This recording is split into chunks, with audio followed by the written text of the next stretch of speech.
Dear students, आज के video में हम स्टडी करेंगे मास परसेंटेज, द्रव्यमान प्रतिशत। मास परसेंटेज क्या होता है?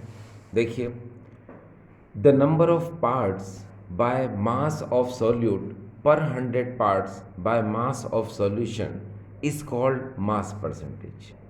एक बार फिर से देखिए, the number of parts by mass of solute पर 100 parts by mass of solution is called mass percentage.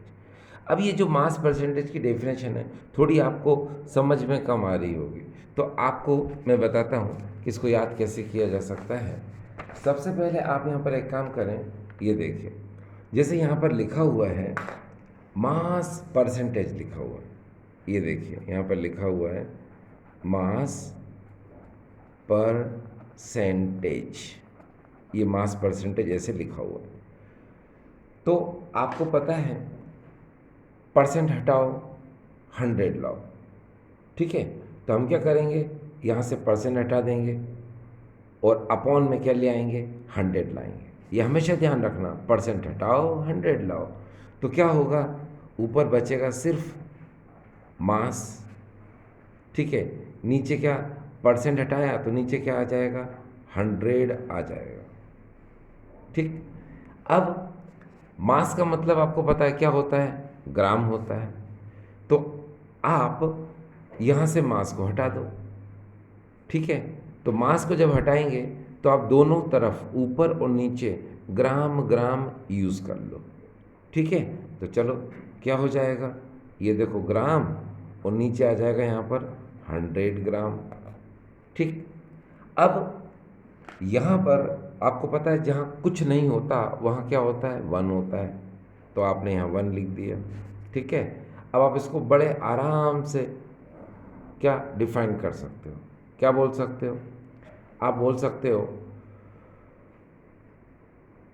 1 part of component solute or solvent by mass present in 100 part of solution by mass is called mass percentage, ठीक है। एक बार फिर से देखिए, यहाँ पर इसको बोलने का तरीका क्या है, देखो 1 part of solute by mass, क्योंकि ग्राम का मतलब क्या होता है, बाय मास। तो फिर से सुनो, 1 पार्ट ऑफ कंपोनेंट। अब कंपोनेंट में क्या है, सॉल्यूट भी आ सकता है और सॉल्वेंट भी आ सकता है, इसीलिए हम कंपोनेंट वर्ड यूज़ कर रहे हैं, ठीक है। तो सुनिए, 1 पार्ट ऑफ कंपोनेंट सॉल्यूट और solvent by mass present in 100 part of solution by mass is called mass percentage, ठीक है। अब देखिए, इसको हम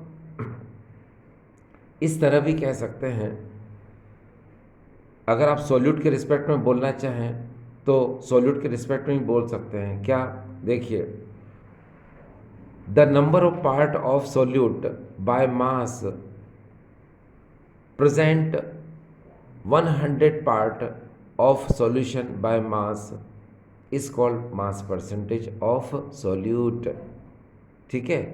अगर आप सॉल्वेंट के रिस्पेक्ट में बोलना चाहते हैं तो नो प्रॉब्लम, आप बोलोगे क्या, number of part of solvent by mass dissolve in 100 part of solution by mass is called mass percentage, ठीक है।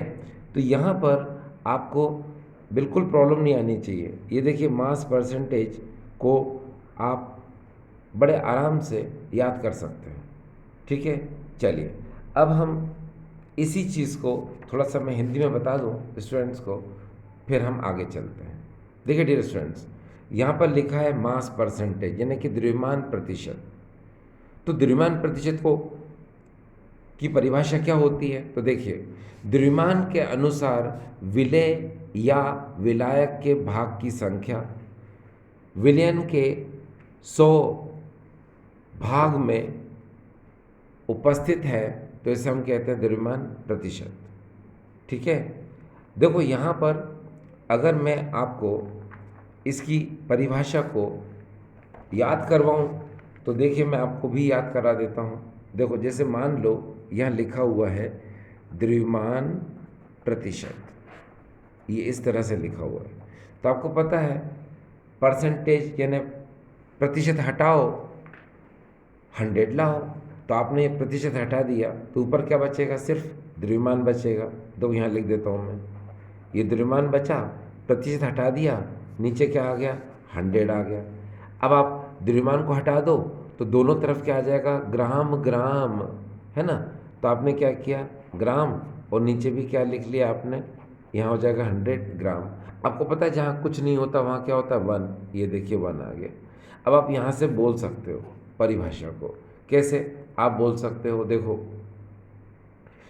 देखो जी का मतलब होता है द्रव्यमान के अनुसार, ये बात ध्यान रखिएगा आप। तो कैसे बोलेंगे, द्रव्यमान के अनुसार विलेय या विलायक का एक भाग विलयन के 100 भाग में उपस्थित होता है।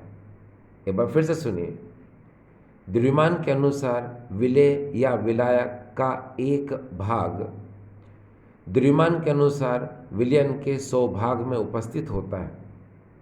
ठीक, इसे दूसरे रूप में कह सकते हैं, देखिए द्रव्यमान के अनुसार विलेय या विलायक के संख्या, मतलब भागों की संख्या द्रव्यमान के अनुसार विलयन के 100 भाग में उपस्थित होती है। एक बार फिर से देखिए, द्रव्यमान के अनुसार विलेय या विलायक के भागों की संख्या द्रव्यमान के अनुसार विलयन के 100 भाग में उपस्थित होती है। तो इसे क्या कहते हैं हम, द्रव्यमान प्रतिशत। अगर आपको विलेय का द्रव्यमान प्रतिशत बताना हो, किसका, विलेय का द्रव्यमान प्रतिशत, तो आप क्या बोलोगे, द्रव्यमान के अनुसार विलेय के भाग की संख्या द्रव्यमान के अनुसार विलयन के 100 भाग में उपस्थित होती है। तो इसे हम विलेय का द्रव्यमान प्रतिशत कहते हैं। ठीक है, इसी प्रकार अगर आपको विलायक का द्रव्यमान प्रतिशत बोलना हो तो आप बोल सकते हो क्या, देखो द्रव्यमान के अनुसार, क्योंकि ग्राम का मतलब द्रव्यमान होता है, तो क्या बोलोगे, द्रव्यमान के अनुसार विलायक के भाग की संख्या द्रव्यमान के अनुसार विलयन के 100 भाग में उपस्थित होती है। तो इसे विलायक का द्रव्यमान प्रतिशत कहते हैं। ठीक है, तो कहने का मतलब ये है कि ये द्रव्यमान प्रतिशत को आप आसानी से इस तरह से कह सकते हैं। ठीक है डियर स्टूडेंट्स, द्रव्यमान प्रतिशत पर डिपेंड, यानी कि जो मास परसेंटेज है इस पर डिपेंड न्यूमेरिकल्स हम आगे सॉल्व करेंगे। इसका फार्मूला किस तरह जनरेट होता है वो भी मैं बता देता हूँ आपको। तो चलो शुरू करते हैं। देखो डियर स्टूडेंट्स, हमेशा एक बात का ध्यान रखिए कि जब भी परसेंट वर्ड आता है तो हम जब फार्मूला बनाते हैं तो उसके इनटू में हम 100 ज़रूर लिखते हैं। जैसे यहाँ पर देखिए, mass percentage of component A और बी। ठीक है, यहाँ पर लिखा है mass percentage of component A और बी बराबर मास ऑफ कंपोनेंट ए और B upon mass of component A and B. ये याद रखना, यहाँ पर और है और यहाँ पर एंड है। ठीक है, इनटू 100। तो इसका मतलब ये होता है कि ए आपको पता है हम सॉल्वेंट के लिए यूज़ करते हैं, बी हम सॉल्यूट के लिए यूज़ करते हैं। तो यहाँ पर वही है कि मास परसेंटेज ऑफ कंपोनेंट हम सॉल्वेंट के लिए भी निकाल सकते हैं, सॉल्यूट के लिए भी निकाल सकते हैं। इसीलिए हम इस तरह लिखते हैं मास परसेंटेज ऑफ कंपोनेंट ए और बी। अगर आप सॉल्वेंट लोगे तो आपको सिर्फ ए लेना पड़ेगा, सॉल्यूट लोगे तो सिर्फ ऊपर बी लेना पड़ेगा, लेकिन अपॉन में दोनों ही आएगा, a mass of component A and B. ठीक है, चलो इसको इस तरह भी समझ सकते हैं। देखिए, जैसे मास परसेंटेज आपको सॉल्यूट का निकालना है तो नेचुरल है कि ऊपर क्या आएगा, मास ऑफ सॉल्यूट ऊपर आएगा और नीचे mass of solute plus mass of solvent into 100 आएगा। आपको पता है mass of solute plus mass of solvent क्या होता है, मास ऑफ सॉल्यूशन होता है। तो देखो ये ऐसा कैसे आया, ये भी ऐसा कैसे आया, बस इसकी जगह पर आपने क्या कर दिया, मास ऑफ सॉल्यूशन कर दिया। ठीक है, तो ये फार्मूला सबसे ज़्यादा यूज़ होता है डियर, ये देखिए न्यूमेरिकल्स में ये फार्मूला सबसे ज़्यादा यूज़ होता है। ठीक है, अभी हम न्यूमेरिकल करेंगे तो आपको और इजी क्लियर हो जाएगा।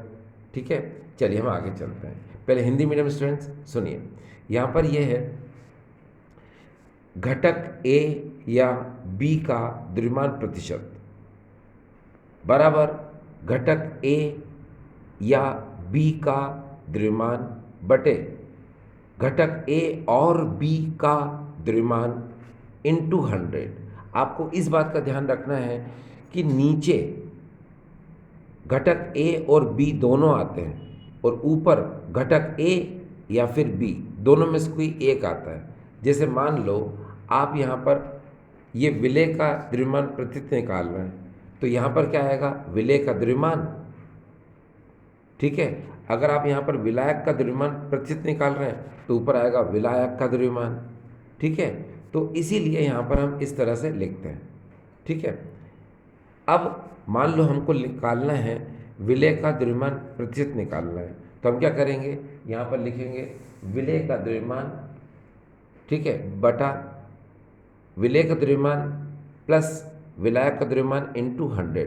आप बहुत अच्छे से जानते हो क्या कि विलेय का द्रव्यमान एवं विलायक का द्रव्यमान बराबर क्या होता है, विलयन का द्रव्यमान होता है। इसलिए क्या करेंगे, हम इतने की जगह पर हम क्या लिखेंगे, विलयन का द्रव्यमान लिख देंगे। बस ये देखिए, ये फार्मूला हमें इस तरह मिल जाएगा।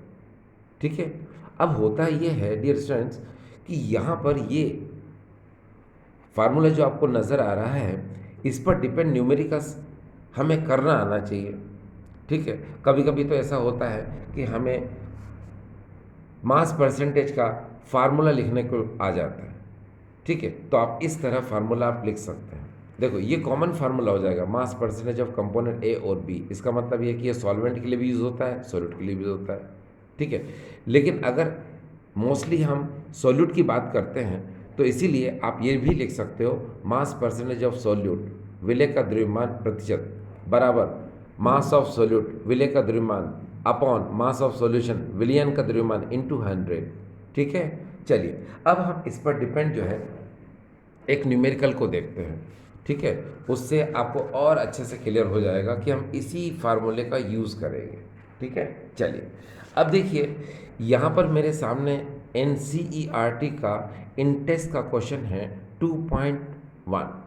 अब यहाँ क्वेश्चन को देखो आप, calculate the mass percentage of benzene and carbon tetra chloride. अब देखो इस क्वेश्चन में क्या बोला है कि मास परसेंटेज आपको बेंजीन का निकालना है, दूसरा कार्बन टेट्रा क्लोराइड का भी निकालना है। ठीक है, चलो एक बार क्वेश्चन को फिर से रीड करते हैं। Calculate the mass percentage of benzene C6H6 and carbon tetra chloride CCl4 if 22 gram of benzene is dissolved in 122 gram of carbon tetra chloride. इन्होंने क्या कहा, इस चीज़ पर हम थोड़ा सा ध्यान देते हैं। देखो डियर स्टूडेंट्स, सबसे पहले हमने एक कंटेनर बनाया, ये हम एक कंटेनर बना लेते हैं। ठीक है, आप बहुत अच्छे से जानते हो कि जब किसी सब्सटेंस किसी पदार्थ की मात्रा ज़्यादा होती है, किसी सब्सटेंस की क्वांटिटी ज़्यादा होती है तो वो सॉल्वेंट की तरह ट्रीट करता है, और जिसकी क्वांटिटी कम होती है वो सॉल्यूट की तरह ट्रीट करता है। तो यहाँ क्या हो रहा है कि देखिए 122 ग्राम ये कार्बन टेट्रा क्लोराइड की क्वांटिटी है। ठीक है, तो हमने क्या किया, एक कंटेनर ले लिया और इसमें पहले से ही प्रेजेंटेड है, देखिए क्या CCl4। अब कितना प्रेजेंट है, तो मैंने बताया ना आपको 122 ग्राम इसमें कार्बन टेट्रा क्लोराइड है। ठीक है, अब हमने इसमें क्या किया, ये देखिए हमने इसके अंदर 22 ग्राम बेंजीन C6H6 को इसके अंदर मिक्स कर दिया। तो इसकी क्वांटिटी कम है तो ये सॉल्यूट यानी विलेय होगा, इसकी क्वांटिटी ज़्यादा है 122 ग्राम, इसलिए सॉल्वेंट यानी विलायक होगा। अब जब विलेय और विलायक मिलेंगे तो सर आपको पता है क्या बनेगा, सॉल्यूशन। तो ये क्या होगा डियर, सॉल्यूशन। इसको हम लोग बोलते हैं विलयन। ठीक है, अब हमको क्या करना है, सुनिए, हमको इस बेंजीन का मास परसेंटेज निकालना है। सिमिलरली हमको कार्बन टेट्राक्लोराइड का भी मास परसेंटेज हमको निकालना है। अब चलो शुरू करते हैं। आपको पता है कि फार्मूला ये है, ये देखिए, मास परसेंटेज ऑफ सॉल्यूट या फिर मास परसेंटेज ऑफ सॉल्वेंट, दोनों के लिए यही फार्मूला वर्क करता है। इसीलिए मैंने आपको बार बार कहा था कि हम ये फार्मूला इसलिए लिखते हैं, ये दोनों के लिए कॉमन रहता है। देखो, मास परसेंटेज ऑफ कंपोनेंट ए और बी है ना, इसका मतलब है कि आप ए के लिए भी फॉलो कर सकते हो, बी के लिए भी फॉलो कर सकते हो। ठीक है, तो यहाँ पर यही होगा कि हम दोनों के लिए फॉलो करेंगे। पहले सॉल्वेंट के लिए भी कर सकते हैं, सॉलिड के लिए भी कर सकते हैं। ठीक है, तो चलो शुरू करते हैं कि हमको क्या लिखना पड़ता है। फार्मूला आपके सामने दिया, ये देखिए, मास परसेंटेज। आप जिसका मास परसेंटेज निकालना चाहते हो तो याद रखना उसका मास ऊपर लिखते हैं और अपॉन में टोटल मास यानी कि सॉल्यूशन का मास लिखते हैं, इनटू 100 कर देते हैं, बस हो गया। चलो इसको देखो कैसे करते हैं। जैसे यहाँ पर आपको पता है कि हमको 22 ग्राम बेंजीन दिया है, 122 ग्राम हमको कार्बन टेट्राक्लोराइड दिया है। तो देखिए मैं क्या कर रहा हूँ, ये देखिए यहाँ पर मास परसेंटेज है ना, मास परसेंटेज ऑफ, ये देखिए C6H6 का मैं निकालना चाह रहा हूँ। तो मुझे पता है C6H6 का मास कितना है, ये देखिए 22 ग्राम। तो मैंने ऊपर 22 ग्राम लिख दिया। नीचे क्या होता है आपको पता है, mass of solute and solvent दोनों आते हैं। तो सॉल्यूट कितना है 22, सॉल्वेंट कितना है 122। ठीक है, और साथ में इनटू 100 कर दिया हमने। ठीक है, अब क्या होगा, यहाँ देखिए ऊपर हो जाएगा 22 और यहाँ पर हो जाएगा, ऐड कर दो दोनों को, 144 इंटू 100। ठीक है, जब आप इसके अंदर डिवाइड करोगे, ठीक है, और मल्टीप्लिकेशन करोगे तो आपको आंसर मिलेगा 15.27। ये इतना आपके पास आंसर आ जाएगा 15.27। ठीक है, जिसको आप लिख सकते हो क्या 15.3 लिख सकते हो। ठीक है, ये परसेंटेज में आता है, आपको पता है परसेंटेज में आएगा ये। इसी तरह से अगर आपको मास परसेंट निकालना हो किसका डियर, कार्बन टेट्राक्लोराइड का, तो आप क्या करोगे, देखो यहाँ पर ये लिखा है मैंने, मास परसेंटेज ऑफ CCl4। ठीक है, तो क्या होगा, नेचुरल है कि हम इसके मास को ऊपर लिखेंगे। कितना है इसका 144, माफ़ करना 122, ये 122 इसका है कार्बन टेट्राक्लोराइड का। और नीचे आपको पता है सॉल्यूट का 22 और सॉल्वेंट यानी कार्बन टेट्राक्लोराइड का 122 इंटू 100 कर दिया हमने। ठीक है, अब इसको आगे यहाँ सॉल्व कर रहा हूँ मैं, तो यहाँ कितना हो जाएगा 122 अपॉन 144 इंटू 100। ये देखिए अब क्या होगा कि जब मैं इसको पूरी तरह सॉल्व करूँगा तो मुझे आंसर मिलेगा, यहाँ पर देखिए कितना, यहाँ पर आंसर मुझे मिलेगा 84.7% ये मिला। ठीक है, अब आप ये देखिए जब दोनों को आप ऐड करते हो तो टोटल परसेंटेज कितना आएगा, 100% आ जाएगा। ठीक है, तो यहाँ पर आपने अभी ये जो इंटेस का क्वेश्चन था 2.1, इसको आपने सॉल्व किया। ठीक है, तो आई होप डियर फ्रेंड्स आपको ये वीडियो समझ में आया होगा। ठीक है, थैंक यू।